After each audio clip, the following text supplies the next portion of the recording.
But all right, last but not least here, the Missouri Tigers, Shane. Great to have a little convo here with Coach Drinkwitz.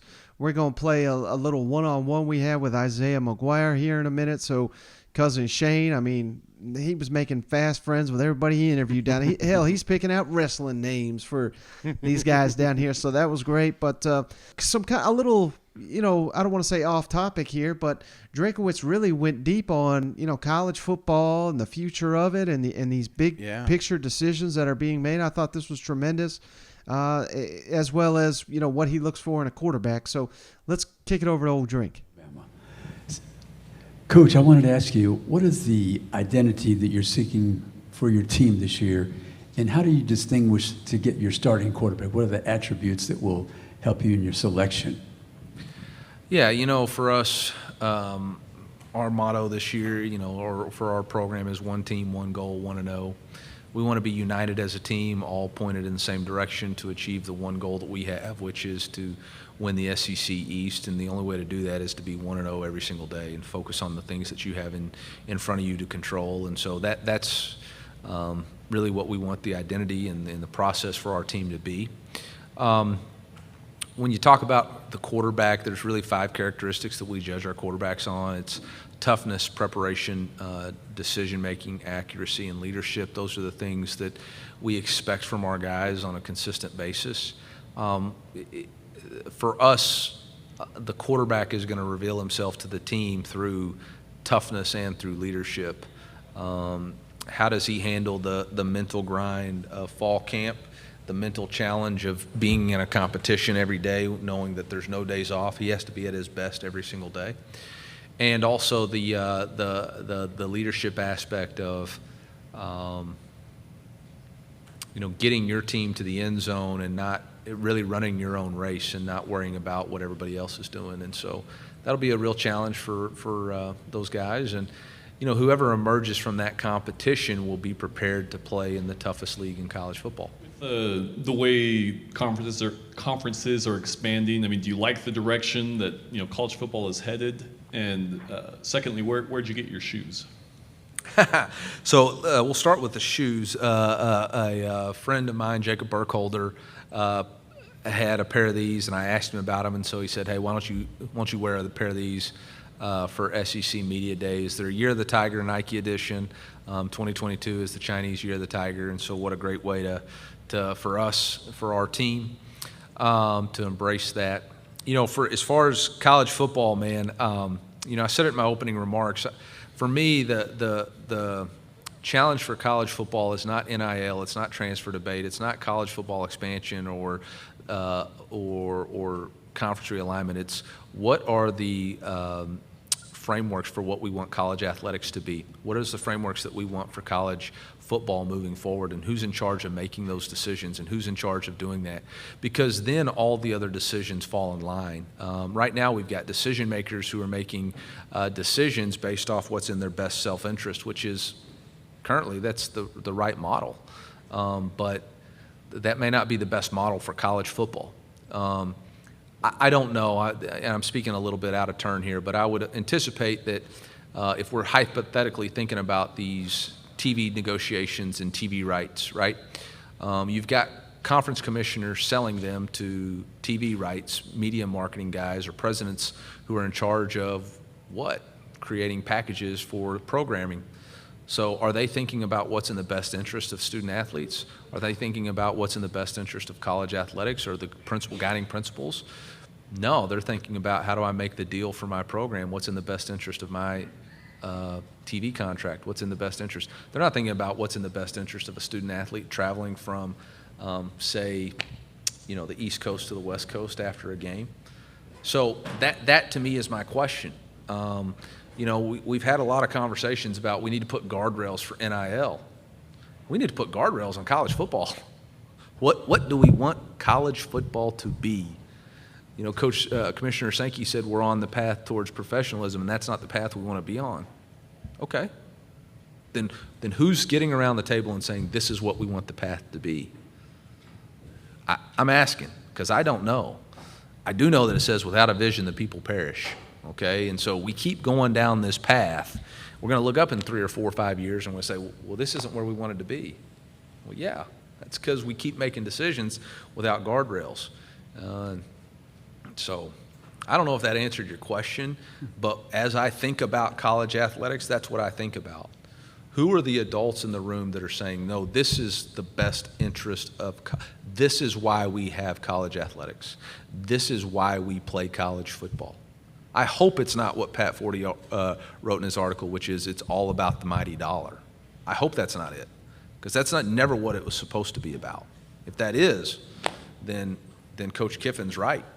Then we're past amateurism, and we better start getting into when are we, paying players from the TV revenue, which nobody wants to talk about. All right, Shane. So, I think this is, I appreciate him, going down this road and kind of calling it what it is. So it seems like the people that are making big-time decisions in college football are not college football people, and I think that should worry everybody. Yeah, it should. I mean, because everybody's chasing that dollar, and that's something that Eli hits on. And, what does this sport look like in 10 years, 15 years? We don't know how the NIL will play out. We don't know how the portal's going to play out. NCAA's talking about kids being able to jump around multiple times, not just once. So, it seems like it's going so fast that we're not just slowing down and saying, hey, what do we want this sport to look like? And it's honestly, it shouldn't come from an SEC football coach, Mike. This should have been the opening remarks of Sankey, in my opinion. This should have been the topic in Florida when they were down there. So I just, we can't do it now. I mean, we're in the throes of this thing, and we're worried about the expansion, and everybody's got their hand in somebody's pocket, But at some point, we're going to have to sit down and say, okay, we need some rules, man, and we need to figure out who's going to govern them, because I don't trust the NCAA. We got to maybe govern ourselves, but then again, you create advantages at different conferences if you don't work together. So eventually we're going to have to all sit at the table and figure out what we want the sport to look like 10 years from now, because if we don't, basically these Disney is going to decide for us. Now, I don't know if you caught, we were so busy down there, but Mike Leach was on Paul Feinbaum's show during the SEC Media Days. Did you catch any of that? Mm-hmm. No, I did not. He had some pretty, he's a wild guy. He's got some interesting ideas. Two things he suggested I thought was, very interesting, Shane. He said you can come into college and you can classify as professional or non-professional. And if you classify as professional, you're open to all the NIL opportunities.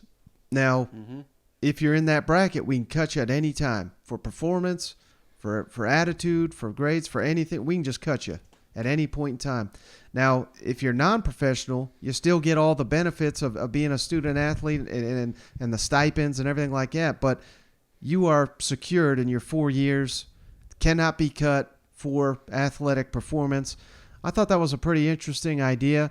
And then the other one that I really liked, probably I like this even more, if you earn your degree, you get $150,000 from the school. And if you transfer at any point, you're no longer eligible for that $150,000. That's another one I thought was kind of interesting, because it incentivizes all these athletes to get that degree, which is so important, and potentially, maybe if they don't have a career in football past college, that's a huge chunk of change to start, a business or buy an apartment or whatever. But I don't know. What are your thoughts on those? Well, I like the fact that they're ideas. Yeah. Kiffin talked about free agency, general managers, each university having something similar to the NFL. It does get your voice out there, get your opinions out there, because we did this and created a 14 playoff and got away from the BCS. It was voices of coaches, voices of administrators. I think that's what we need is ideas, and I'm not saying that those are the right ones, but it may lead to the right one.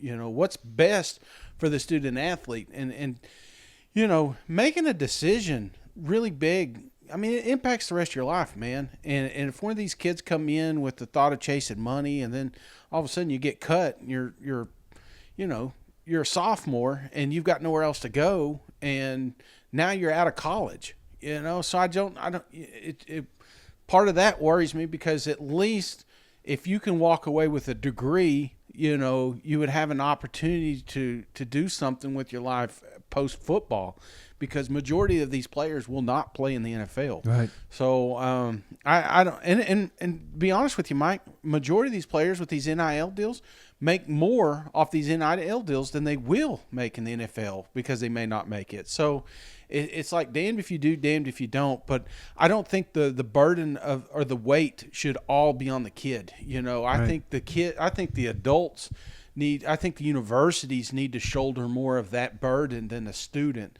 So coming to some uniform deal where everybody makes X amount of dollars or something like that. That's what I'm thinking. But still, it's a muddy water. It's a dirty business too, brother. I mean, for every good story you hear on the NL, there's 10 shitty ones that we're not talking about. Right. Some kid in their hometown, some sleazeball comes up and promises them a deal, and just scams the kid. So taxes, that's one of the things that's brought up. It's like, could you imagine one of these kids getting a 2-game suspension for tax evasion? It's just like, I mean, it could happen that way. What do they got in place for that to help these kids not get in trouble? So I worry about the whole thing. But going into a football season is not the best time to talk about it. Yeah. They had 8 months to get a little bit of this lined up, and it felt like we didn't gain a lot of ground. So maybe there's something we'll hear later in the season. The expansion talk, I know that's a big and that's fun, it's sexy, but that's not the problem, Mike. This NIL, the transfer portal, the future of college football, that should be at the forefront, not how much are these universities going to make by adding more teams to the conference. Yeah. And I didn't mean to sidetrack the whole conversation, but we do got last thing here before we're out the door, Shane. We got some Mizzou players. Again, defensive lineman Isaiah McGuire, one-on-one with us. Shane, this was a great interview. Receiver Barrett Bannister and defensive back Martez Manuel. You can get the sense, Shane, of just the leadership and the camaraderie among the senior class there at Mizzou, and it may be something that everybody outside of Columbia is overlooking when it comes to preseason predictions for the Tigers, because this seems like a tight-knit group and just one that's, they're going to lead the Tigers this fall and potentially do a lot better than most of us anticipate. All right, so we're recording. Right on. All right, so hey, Isaiah, I really appreciate you spending time with us. You're our first interview. Man, thanks for having me. So what does it mean to you that you get to represent Missouri at an event like this? I mean, you got to be elite of elite to get in the SEC, and then now you're at another stratosphere coming down to SEC Media Days representing the Tigers. Oh, man, it's an honor, man. It's an honor to represent my teammates and everyone in that building. Everyone puts in hard work, and everyone's dedicated to one task and all common goal, and to represent Missouri, school I signed with and still am with. It's an honor. It's a blessing by God. So, yeah. That's good, man. Hey, I want to talk numbers real quick, because growing up, I was number 54, and then I got too big for 54, so I had to move up in numbers. And I've noticed you were 93 in high school. Yeah. You started out 99. Now you're number 9. Does the number mean something to you? So for me, I changed from because I wore 93 in high school, and then obviously 99. My first 2 years at Missouri. So number 9, that change for me was me growing closer to God, and just kind of stepping into a new mindset, of who I am as a person, and be a better person for everyone, and things of that sort. Well, you look good at 9. Appreciate it. Hey, let me ask you. So last year, Missouri defense, particularly up front, struggled early, but late in the year, much better. Yes, sir. And against elite comp Georgia, Arkansas led the league in rushing. What happened there to get you guys to make that turnaround? I honestly believe it was we finally clicked in the system with the playbook. I feel like that first part of the season we were playing slow. We weren't moving as fast as we could, and once we got down, we decided to turn it around. We got together as a group and decided, hey, it's on our shoulders to show up in the games on Saturday. And like I said, once we calmed down, we actually knew we were doing in the playbook system. We were moving fast. Everyone started making plays, and then we all had fun. And did you see that carry over to the spring for this upcoming season? Absolutely. Like I said, we kind of already have some experience with what we're doing under our book. Like I said, under our experience and things of that sort, and we were able to kind of do the same things in spring, but not only stay where we are, but more so improve on what we did carrying off of last fall. Yeah, don't worry. Mike edits me all the time, so he's going to make you look good. Don't worry. Hey, I just wanted to ask, tight end position, that was your dad's, right? Yeah. Oklahoma State. So Yeah. I read an article that said you wanted to be a tight end. You switched over to defense. Yeah. If Coach came up right now and said, hey, I'm working on a few plays, would you be interested in playing a little tight end? What would you say to him? Man, it doesn't matter to me. Whatever helped the team, man. I'm all for it, man. That's my answer. That's good. All right. Hey, you're probably going to get tired of hearing about this question asked your way, but all Missouri fans we talk to, they want to know Luther Burden. I mean, how did he look in the spring? Does he look like he's ready to contribute? Man, he looks good. He always does the right things and things of that sort. He came in, he didn't act a certain way. When he first got to Missouri, he wanted to work and do all things the right way. There are a lot of other receivers in that room that have helped him adapt to college football and more so feel comfortable in the family environment we have in Missouri. Gotcha. The battle line rivalry, that's got to be something different to you, I would imagine. Coach Odom, recruiting you, I think it was his brother, wasn't it? And so the fact that you've got Eli here, after that game, have you had any words with Coach Odom down there in Arkansas? No, actually not really. No, not Okay. at all. Not at all. But, I love Coach Odom. He gave me the opportunity to play in Missouri, and, I wish the best for him. And, once we play Arkansas, it's competition time. Yeah, I tell you, it picks up around there, the Twitter feed. Is there one game every year you look forward to? I mean, is it that Arkansas game? Is there another game? Man, I can't say I look forward to a certain game every year because if you get too caught up in a certain game, then you're not going to be able to focus on the current game that's ahead. So, one thing we have, in our building is, go 1-0 during that week. So that's more so the mindset. Well, hey, this may be your first interview, but you handle it like a pro already with that answer. Last question. Yes, sir. I wanted to ask about your high school because I was doing a lot of research on you. I've been Googling like a you. stalker at this point. I may have accidentally liked some of your family's Facebook pages, so I apologize for that. But the Union High School, there's a lot of talent that comes through there. Fuente is one that stands out. Virginia Tech, or used to be Virginia Tech's coach. Tress in the NFL right now.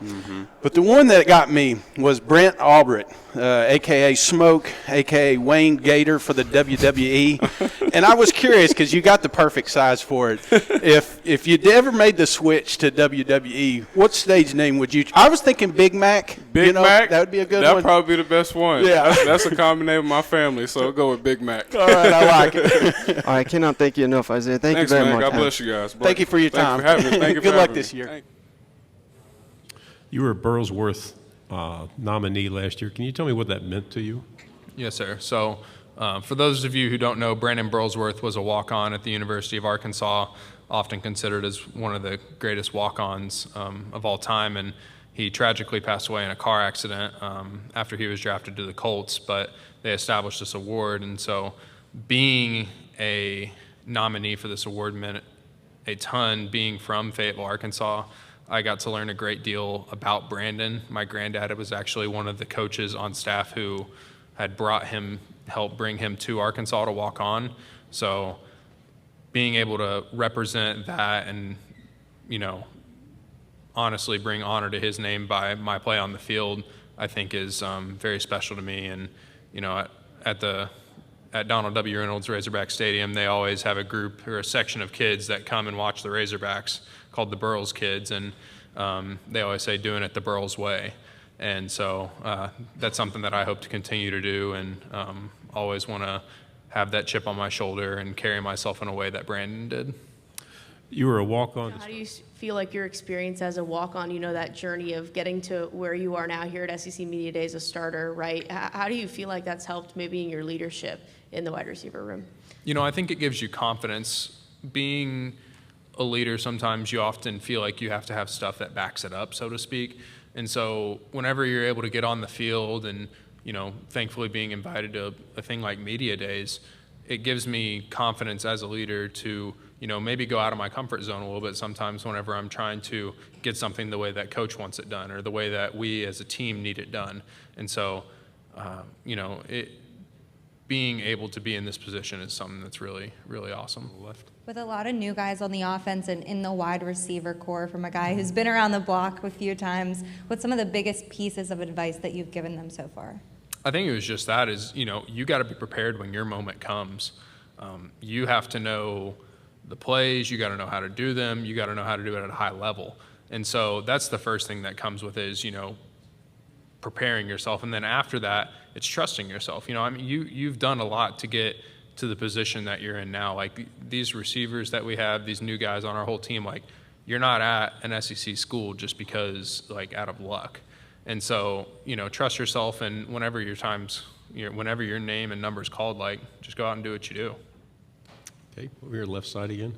Obviously with Eli always at SEC Media Days, I feel like we see so much personality. We see that throughout the season, but I think everyone gets to see it here, right? So what is it about his personality? Is he the same way with you guys at the team, dad jokes and the witty stuff? And king of dad jokes.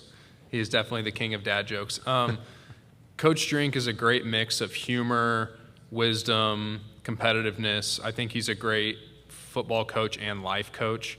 I can say I've probably gotten more coaching off the field about like the man that he is trying to mold to be, or the man he is trying to create in his program, and the qualities that he's trying to instill in us are phenomenal. And then obviously from a coaching standpoint, very smart, very punctual, detailed in what he does, and then his dad jokes are about as good as they come. Sometimes you'll get there and he'll pop his head in the receiver room whenever we're in a meeting, and he'll say something and walk out with a blank face, and all of us just kind of look back and forth at each other and we're like, what just happened? So we love him as a coach. Well, what do you, kind of going off that, what do you think it is about Mizzou and the program and Drinkwitz specifically? You guys have so many guys who have stayed through so much, right? Yeah. What do you think it is about this program and about him that have really kept you guys so uncommon now in college football? Yeah, I just feel like even more than Coach Drinkwitz, it's the community there in Columbia. Once you're in it, you're kind of in it for life, and we see a lot of transfers, come in and out. So I kind of, all the guys who are here with me today, me, Isaiah, and Barrett, we all committed here. We all, are all seniors now. So I love seeing guys who stick it out through the thick and thin and, try to do what they said they were going to do when they signed that paper back in, for me, 2019. So that's my goal, and I'm not very high on leaving jobs unfinished. So, I'm trying to get the job done. Over here. We talked a little bit earlier about the kind of uncommonness of people staying in the same spot right now with the transfer portal. What is it like for you about Mizzou that made you stay here? So I've lived in Columbia since I was in the 8th grade. So, my pastors are here, my teachers, my doctors, all type of stuff. I just love it, and I haven't been put in a hard situation where I had to decide if I wanted to leave. My family is there. If I ever get homesick and want a home-cooked meal, my parents live 5 minutes away from me. So, it's something I can be in my little sister's life who's in the 1st grade. I can take her to go to Sky Zone or something, or even take my younger brothers who are in middle school just to go work out and teach them some things that I didn't know when I was their age. So just stuff like that it was a no-brainer for me to stay here, and I'm just so happy to finally be a senior. All right, Shane. So, hey, that's going to do it for this episode of the show. But you got anything before we close it out?